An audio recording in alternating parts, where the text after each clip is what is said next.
Hi Zhermen! So I'm making a little video for you, just some of the yoga postures that I was thinking about just for you. And I'm doing this with the baby right here and the husband doing band practice downstairs. So welcome to my life on a Saturday morning. It is the real deal. So here's what I'm thinking we're gonna do for you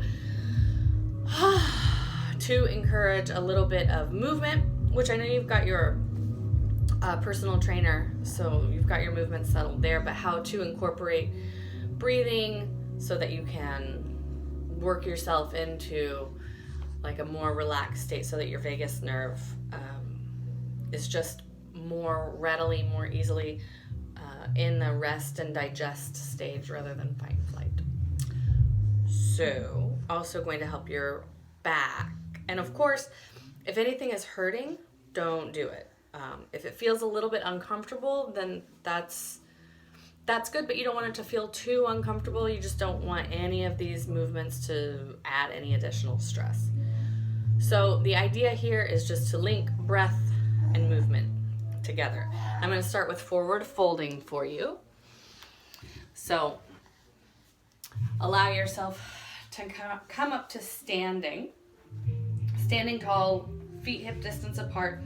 Lift up your toes, spread your toes out, place them all down, and then keeping the entire sole of your foot on the floor, bring energy to the outside edge of your foot, and then pull your feet toward one another as though you're going to try to crinkle up the floor underneath you. You can feel how that engages you right here. So you're really tapping into your earth element in your lower body. Allow your spine to grow long. So you're imagining your low back growing long. At the same time, you're engaging through your low belly and your low ribs are moving toward one another. Roll your shoulders up, back. Hi, baby. Up and back a couple of times just to loosen up. And then pull your shoulder blades down and then engage them in towards center. At the same time, reach up to the top of your head.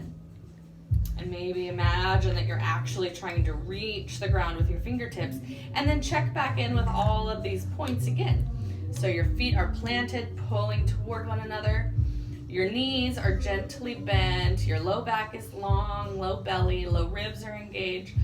Shoulder blades pressed down, crown of your head is forward. So you can always, every time you're standing, stand very tall like this.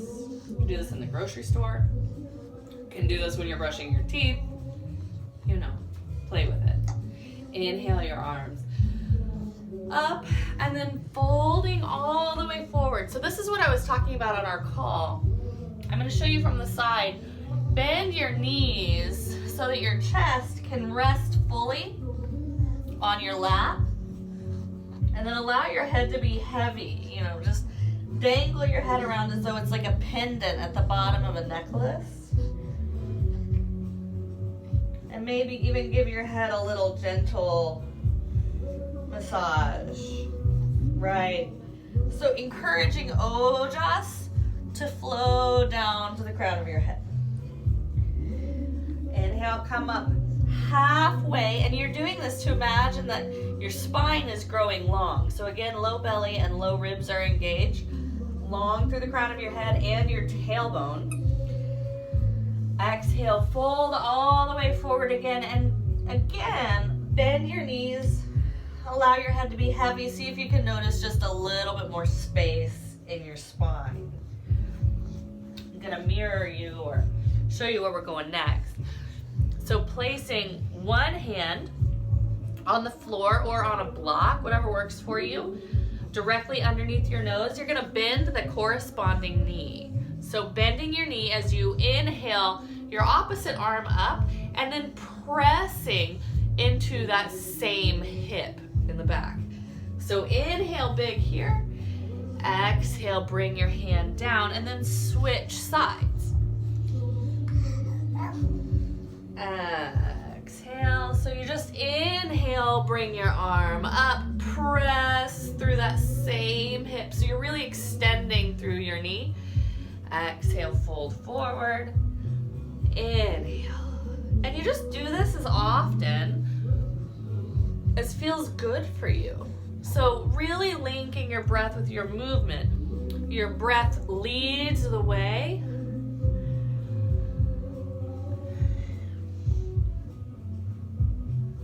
And that helps you tap into the rest and digest. Inhale, come up halfway. Exhale, fold forward again. So what I want you to always think about is how you can be heavy through your head. Let your neck be long. And then there are two ways to come up.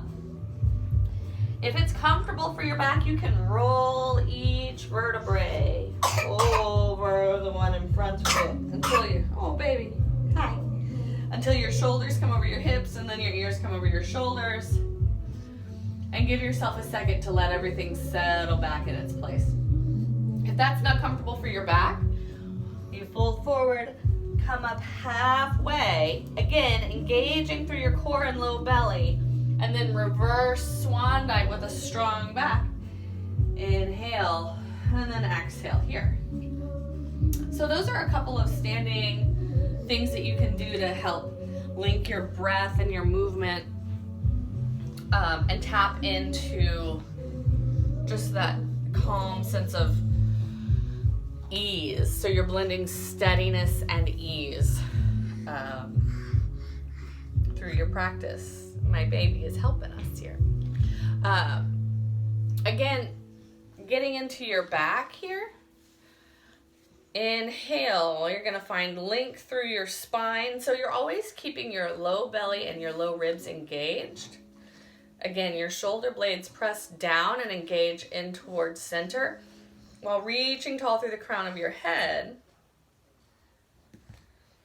So you're building strength here. You're encouraging this container to be able to work on its own, function on its own, and be strong. Obviously, you know, you've got all of your digestive organs, so having the strength there helps keep everything moving in its natural, easy order. At the same time, you're protecting your back, your spine.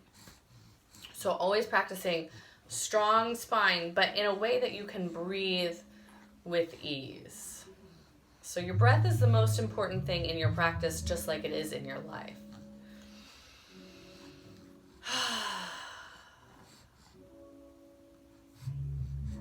And then you can play with more spinal movements here. And this is also great for your hips. So you're going to place your hands on your knees. As you inhale, roll your chest forward, but pull your shoulder blades back. As you exhale, round all the way back to a place that feels comfortable and easy for you. So if it's ever starting to hurt, back off and make your movements a little bit smaller. So this is just seated cat-cow.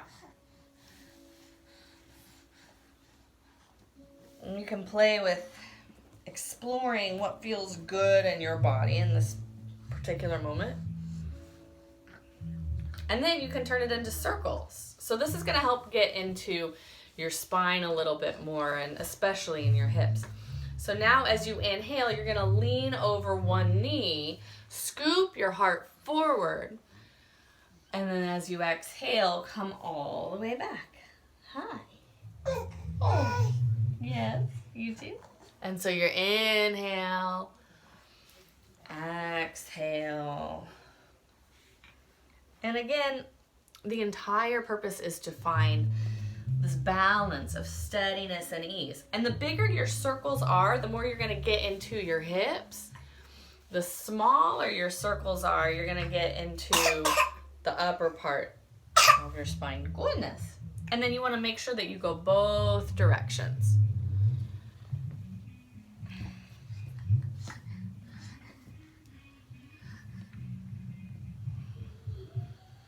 So just do this cycle enough times that feels comfortable for you. Coming back up as you're ready. And so this is something that you can do as you feel comfortable and ready.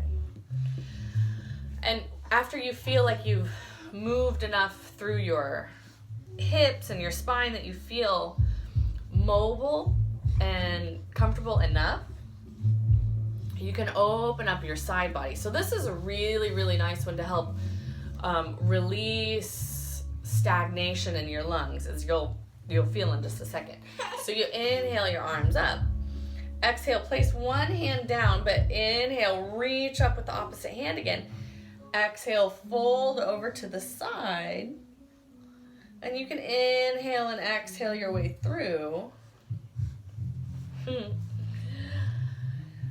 And then find a place that's interesting for you to fold over to the side. And imagine that your lower ribs are spiraling up toward the ceiling, but your opposite hip is planted down on the mat.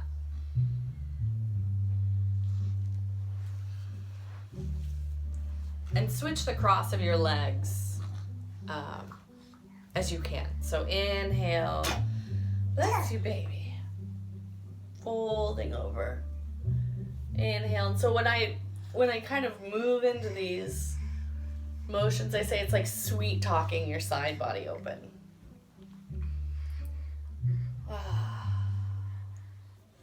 So again, low ribs, imagine them spinning up toward the ceiling. And go with this flow for however long feels comfortable for you. And staying with any one of these postures and any of these flows in a way that makes you feel like you're really tapping into that rest and digest stage. So the more you link your breath with your movement, the more you're going to access your parasympathetic system. After you've done these movements with your spine, you can inhale your arms forward. Bless you, baby. And then fold yourself forward. Walk your fingertips out. Again, extending long, finding length through the crown of your head, but pressing back with your hips. So you don't want your hips to come off the floor. So you have, again, this long spine and all of your muscles in the front of your body are supporting this. Inhale. And then exhale, allowing yourself to bend, fold forward. Finding the spinal flexion as works for you. And you can do the same thing walking over to one side. So you're doing this twist. And you can always inhale, come up. Exhale, fold yourself down. Inhale, wave your spine up. Exhale, down. Inhale, and then if you want to do the other side, of course. But if you feel a little bit different from one side to the other, know that that's completely okay, and then honor whatever's happening with your body and let it be okay. Nobody is perfectly symmetrical from one side to the other, especially as we go into life. You know, we carry a bag on one side of our shoulder, or we only use keys with one hand, and so our muscles are gonna be just different from side to side. So this, while it's a practice of tapping into your breath and your movement, it's also an exercise of being okay with whatever is happening in your body. So you go through these movements and you've got all of these things to choose from. Again, if it's painful, back off and modify it. Play with modifications in a way that works for you. And then as you're ready, allow yourself a little bit of rest. So one of the best ways to rest, especially for your spine, is to find legs up the wall. And I'll just show you that for a minute. And so the legs up the wall can be a variation of Shavasana for you, right? You don't have to do a whole formal Shavasana. The whole point of resting at the end is the same reason we sleep at night, is so that your body can begin to metabolize all of the benefits of conscious breathing and movement linked together. So again, it's all just about tapping into the parasympathetic nervous system. So I'll show you legs up the wall, walk you through it. Goodness. Yeah, okay. All right, she's good. So you're gonna walk your hips all the way up next to ideally a door or a wall. Come down onto your elbows, making your way down however possible. Sweep your legs up and then shimmy your way so that your hips are right up next to the baseboard. You can place your arms up or out. Allow yourself just to breathe. So this can be your final resting posture for as long as you'd like. As you're ready to come down, walk your knees down, and then you bring yourself up the same way you went down.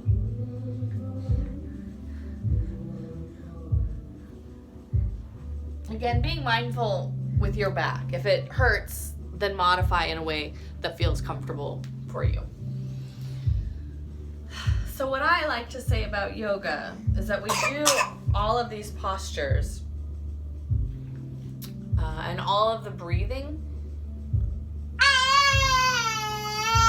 I know, so that we can come into a place of mindfulness and awareness that balances both steadiness and ease.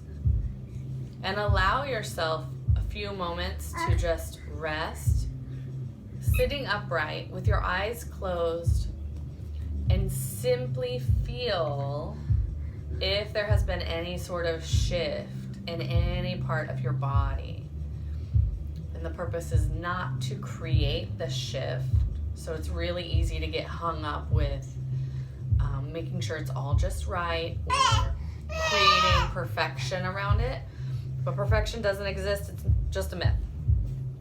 Right? There's no such thing as a perfect person. So there's no such thing as a perfect yoga practice or a perfect diet. So perfection, just a myth. The reason that you come to sit here is to simply offer yourself some space to notice whether or not a shift has occurred. And if it has, then great, honor that. And if it hasn't, then that's fine too, honor that. So that is the whole point of yoga, I think, is to find this balance between steadiness and ease in your body and your mind, so that a shift can occur if it is time for it, but honoring your space where you are regardless of the outcome. Because again, an outcome, just like perfection, is a myth. Whatever outcome you achieve, you're gonna move past that moment in a second, and you're gonna end up with new challenges, new goals and desires. Hi. You say hi, Zhermen. Yeah. So that's what I have to say. I like to end my classes by teaching Namaste as I see you, I honor you, and I am deeply, deeply grateful for your presence. So, Namaste, my sweet, sweet friend.